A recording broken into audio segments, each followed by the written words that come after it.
आजचा orange gate tunnel launching shaft आज आपण सुरू केलेला आहे आणि जी टीबीएम आहे ती आपण लॉन्च केलेली आहे। आपल्याला कल्पना आहे की जो आपला ईस्टर्न फ्रीवे आहे या फ्रीवेवरनं आल्यानंतर नागरिकांना खूप फिरून जावं लागत होतं आणि विशेषतः सर्वाधिक ट्रॅफिक जॅम म्हणजे लोक ईस्टर्न सबर्ब्समधनं 20-25 मिनिटात अर्धा तास यायचे आणि त्यानंतर अर्धा पाऊण तास लोकांना अजून ट्रॅफिकचा सामना करावा लागत होता। त्याचसोबत आपण जो नवी मुंबईचा एअरपोर्ट तयार केलाय त्याच्याकडे जाण्याकरता दक्षिण मुंबईतले लोक किंवा वेस्टर्न सबर्ब्सचे लोक यांच्याकरताही एक प्रकारे खूप लांबचा पल्ला त्याच्यामध्ये त्यांना गाठावा लागत होता आणि म्हणूनच हा जो काही ऑरेंज गेट टनेल आहे याची संकल्पना करण्यात आली आहे। मुळामध्ये या ठिकाणी पहिल्यांदा ज्यावेळी उद्धवजींचं सरकार होतं त्यावेळी एक फ्लायओव्हरची संकल्पना मांडण्यात आली होती, मात्र आम्ही हा निर्णय केला की हा फ्लायओव्हर या ठिकाणी करणं जवळपास अशक्य आहे, कारण त्याकरता जो ट्रॅफिक थांबवावा लागेल तो थांबवणं शक्य नाही। दुसरं त्या फ्लायओव्हर करता जागा पण नाही, म्हणजे मोहम्मद अली रोडचा जो फ्लायओव्हर झाला त्याहीपेक्षा कंजेस्टेड अशा जागेत तो करावा लागला असता आणि म्हणून ही ऑरेंज गेट टनेलची संकल्पना त्या ठिकाणी आपण मांडली आणि अतिशय महत्वाचा असा हा अर्बन टनेल असणार आहे की ज्याच्यामध्ये आपण ईस्टर्न फ्रीवेला कोस्टल रोडशी जोडतो आहोत आणि हा जो टनेल आहे आपण विचार केला तर जवळपास 700 प्रॉपर्टीजच्या खालून चाललेला आहे। त्यातल्या अनेक 100 वर्ष जुन्या हेरिटेज प्रॉपर्टीज देखील आहेत। ईस्टर्न रेल्वे आणि सेंट्रल रेल्वे या दोन्हीच्या लाईन्स खालनं तो चाललेला आहे आणि सगळ्यात महत्वाचं की त्याच्याही खाली असलेली आपली जी मेट्रो 3 आहे अंडरग्राऊंड त्याच्याही 50 मीटर खालून हा टनेल जाणार आहे।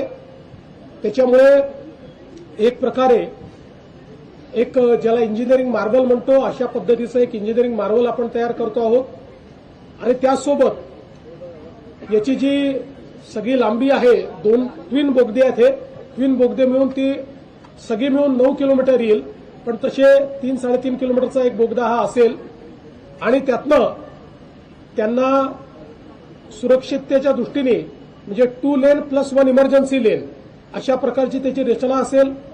मध्ये ते दोन्ही बोगदे जोडलेले असतील जेणेकरून कुठल्या अडचणीच्या वेळी त्या ठिकाणी इव्हॅक्युएशन करता येईल। अतिशय चांगली त्या ठिकाणी सगळी जी काही सिस्टीम्स आहेत त्या सगळ्या सिस्टीम्स म्हणजे जी काही हवा वगैरे आली पाहिजे किंवा तिथलं वातावरण उत्तम राहिलं पाहिजे याकरताच्या आधुनिक सिस्टीम्स त्याच्यामध्ये असतील आणि अत्याधुनिक आयटी एआय एनेबल्ड अशा प्रकारची ट्रॅफिक मॅनेजमेंट सिस्टीम देखील याच्यामध्ये असेल। साधारणपणे डिसेंबर 28 पर्यंत याचं काम पूर्ण करायचं संकल्पित करण्यात आलेलं आहे, पण आमचा आग्रह आहे की ते अजून 6 महिन्यापूर्वी संपलं पाहिजे। LNTला हे काम मिळालेलं आहे, त्यांची पहिली टनेल बोरिंग मशीन ही आज आपण या ठिकाणी लॉन्च केली आहे। ती यापूर्वी देखील आपल्या ज्या कोस्टल रोड करता मशीन वापरण्यात आलेली आहे त्याच्यामुळे त्याचा अनुभव आहे आणि मला असं वाटतं की अत्यंत वेगानं हे काम ते पूर्ण करतील। दुसरी जी मशीन आहे ती लवकरच येईल, दुसरे टनेलचं त्या ठिकाणी बोरिंग सुरू होईल, त्यामुळे वेळेत हे काम पूर्ण करणं अशा प्रकारचा आपला प्रयत्न आहे।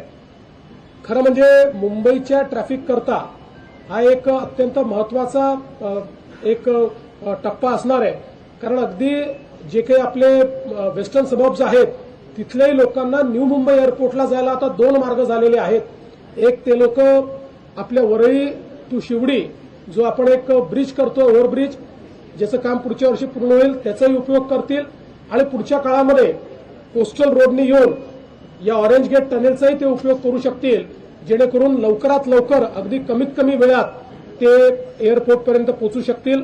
आणि म्हणून मला असं वाटतं एक महत्वाचा टप्पा आज मुंबईच्या ट्रॅफिकच्या दृष्टीने आपण पूर्ण केलेला आहे.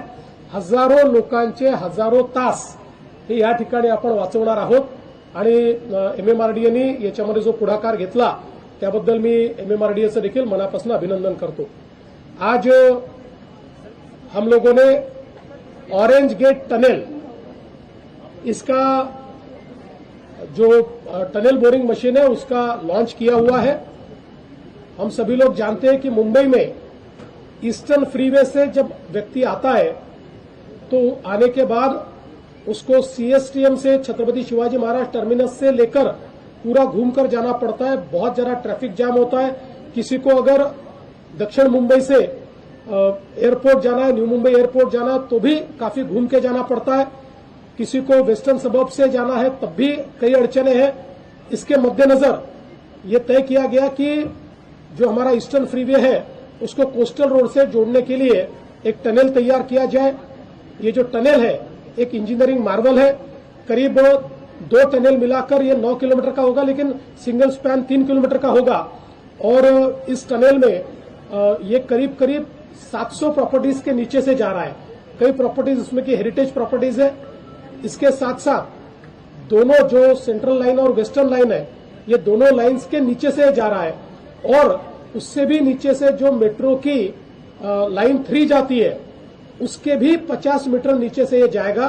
तो एक प्रकार से अर्बन टनल्स का ये एक इंजीनियरिंग मार्वल हम लोग तैयार कर रहे हैं. ये दिसंबर 2028 तक पूरा होगा, लेकिन हमारा प्रयास है कि 6 महीने पहले इसको किस प्रकार से समाप्त किया जाए. एलएनटी ने ये काम लिया हुआ है. इससे पहले एलएनटी ने इसी प्रकार से जो हमारा कोस्टल रोड है उसका भी टनल तैयार किया हुआ है और सेम स्टार्टा है, तो उनको एक बड़ा अनुभव भी है. अभी दूसरी भी मशीन जल्दी ही लॉन्च होगी और मैं ऐसा मानता हूं कि इसके कारण वेस्टर्न सबर्ब्स के लोगों को भी अगर न्यू मुंबई एयरपोर्ट जाना है तो वर्ली चिवड़ी एक हम लोगों ने एलिवेटेड रोड दिया हुआ है और दूसरा ये जो कोस्टल रोड से लेकर ईस्टर्न फ्रीवे तक का रोड है, ये दोनों के कारण उनको फायदा होगा. और मुझे ऐसा लगता है कि मुंबई के ट्रैफिक को ईज करने के लिए इसका एक बहुत महत्वपूर्ण इस प्रकार से हम लोगों को फायदा होगा. तो मैं मुंबईकरों को इसके लिए बधाई देता हूं. एमएमआरडीए ने एक बहुत इसमें पहल की, इसलिए एमएमआरडीए को भी मैं बहुत बहुत शुभकामनाएं देता हूं. तर नाशिकच्या तपोवनमधली जी काही झाडं तोडणार त्यासाठी अजितदादांनी देखील आता विरोध केलेला आहे. त्याच्या पद्धतीचं ट्विट देखील केलं. असं आहे की कुंभमेळा हा आपल्या सगळ्यांकरता महत्वाचा आहे. त्याचवेळी पर्यावरणही महत्वाचं आहे, झाडंही महत्वाची आहेत. आणि मी असेल, शिंदेसाहेब असतील किंवा अजितदादा असतील, कोणाचंच हे मत नाही की अशा प्रकारची झाडं तोडली गेली पाहिजेत. मात्र याच्यामध्ये एक गोष्ट आपल्याला लक्षात घ्यावी लागेल. प्रयागराजचा कुंभमेळा ज्या ठिकाणी होतो तिथे 15,000 हेक्टर जागा आहे आणि आपला कुंभमेळा ज्या साधुग्रामला शतकानुशतक होतोय तिथे फक्त 300-350 एकर जागा आहे. 15,000 हेक्टर आणि 350 एकर. आणि ही जी काही झाडं आहेत आपण जर 2015-2016चा गुगल मॅप बघितला त्यातलं कुठलंच झाड आपल्याला दिसत नाही. ज्यावेळेस महाराष्ट्र सरकारने 50 कोटी वृक्ष लागवडीचा कार्यक्रम घेतला त्या काळात नाशिक महानगरपालिकेने विचार करून ही झाडं लावली. कारण ती रिकामी जागा होती. 12 वर्षात आपण एकदाच ती वापरतो. आता ज्यावेळी तिथे साधुग्रामचा विचार झाला त्यावेळी साधुग्राम तिथे तयार करता येत नाही, कारण डेन्स अशा प्रकारची झाडं झालेली आहेत. आणि म्हणून आता हा प्रश्न निर्माण झालेला आहे. आता त्या संदर्भात मार्ग काढून कमीत कमी त्यातली झाडं कशी आपल्याला कापता येतील किंवा कापूच नाहीत, जी काही थोडी बहुत रिप्लांट करता येतील ती रिप्लांट करावी, जास्तीत जास्त झाडं वाचवावी, अजून काय अल्टरनेटिव्ह आहेत, अशा सगळ्या गोष्टीचा विचार आता त्या ठिकाणी चाललेला आहे. मला एवढंच वाटतं की विनाकारण या संदर्भात ऍक्टिव्हिजम करणं काही लोकांनी सुरू केलं आहे. काही लोक पर्यावरणवादी बनलेले आहेत. म्हणजे पर्यावरणवादी जे असतील त्यांच्याबद्दल मला फार त्यांच्याबद्दल आदर आहे. पण काही लोक राजकीय कारणाने देखील पर्यावरणवादी बनलेले आहेत. त्यांना माझं एवढंच म्हणणं आहे की कुंभमेळा हा निसर्गाशी साधर्म्य साधणाराच आपल्या संस्कृतीचं एक प्रतीक आहे. त्यामुळे यातनं आम्ही अशा प्रकारचा मार्ग काढू की ज्यातनं निश्चितपणे पर्यावरणाचाही ऱ्हास होणार नाही. पण काही लोकांना असं वाटतंय की कुंभमेळ्यात अडथळेच यावे, अशा लोकांना मात्र मी सांगतो की अडथळे आम्ही येऊ देणार नाही. केंद्रीय कृषी मंत्र्यांनी स्पष्ट केलं आहे की आतापर्यंत पावसामुळे झालेल्या नुकसानाचा अहवाल अद्यापही केंद्राला दिला नाहीये. केंद्राकडे मदत मागितली नाही महाराष्ट्र सरकारने. पुन्हा एकदा आपल्याला सांगतो की जी प्रश्न उत्तरं येतात ही 35 दिवस आधी सबमिट केलेली प्रश्न उत्तरं असतात. केंद्र सरकारने आपला त्या ठिकाणी जो काही अहवाल आहे तो केंद्राला गेलेला आहे. केंद्र सरकारने टीम देखील पाठवली. 2 वेळा टीम आपल्याकडे येऊन गेली. त्या टीमने त्या संदर्भातला अहवाल दाखल केलेला आहे आणि आता आपला अहवाल अंतिम टप्प्यात आहे. मात्र इन्फ्रास्ट्रक्चरचं जे नुकसान झालं त्या संदर्भात केंद्र सरकारने सांगितलं होतं की आमची टीम नंतर येईल, आधी कृषीची टीम येऊन जाईल. त्यामुळे इन्फ्रास्ट्रक्चरच्या संदर्भात जे काही नुकसान झालं आहे त्याची जी मदत आपल्याला घ्यायची आहे त्या संदर्भात त्यांची टीम अद्याप आलेली नाही. ती पुढच्या आठवड्यात अपेक्षित आहे. ती टीम आल्यानंतरच त्याचा अहवाल जाईल. कृषीच्या संदर्भातला आपला अहवाल गेलेला आहे. सर हिंदी में